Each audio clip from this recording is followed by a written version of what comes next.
Exam? बहुत अच्छा। आपने पहले भी एग्जाम दिया है ये वाला? नहीं ये नहीं दिया। ये पहली बार आपने दिया है? पहली बार दिया। तो थोड़ा सा बता सकते हैं पेपर कैसा था, मतलब हिस्ट्री के क्वेश्चंस इजी आए थे? हाँ हिस्ट्री के इजी थे। प्रीवियस ईयर क्वेश्चन बेस्ड था?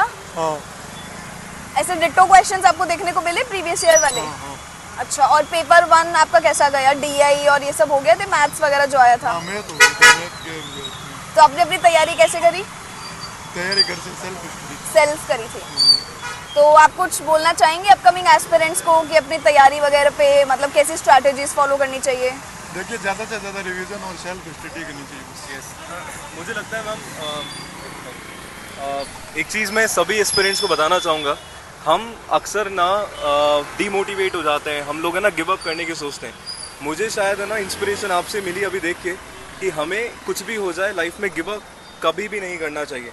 कुछ बताना चाहोगे एस्पिरेंट्स को जो छोटी छोटी बातों पे जो है गिव अप कर देते हैं और एग्जामिनेशन हैंडल नहीं हो पाता है? आपने कैसा जो है हैंडल किया है इस पर्टिकुलर प्रेशर को?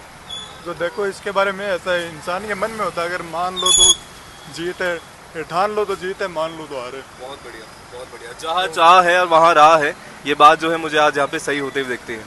सही बात है। बहुत बढ़िया, थैंक यू सो मच।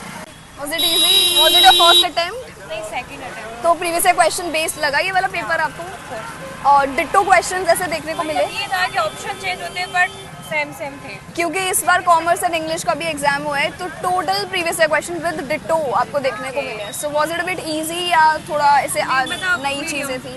कहाँ नई चीज़ इतना कुछ नहीं थी पर मुझे ठीक लगा पेपर। एंड पेपर 1 कैसा था? वो मेरा इतना अच्छा नहीं रहता। डीआई हो रहा था आपका? हाँ। अच्छा, तो आपने अपनी तैयारी कैसे करी पेपर 1 एंड 2 की? जेआरएफ अड्डा चैनल को सुना है आपने? स्टोरी का कोचिंग से। जेआरएफ अड्डा के बारे में सुना है? All the best. हिस्ट्री का पेपर था और सुनने में आ रहा है कि इस साइकिल का पहला जो है मिसिंग डीआई हिस्ट्री के पेपर में पूछा गया है। क्या बात है सही है?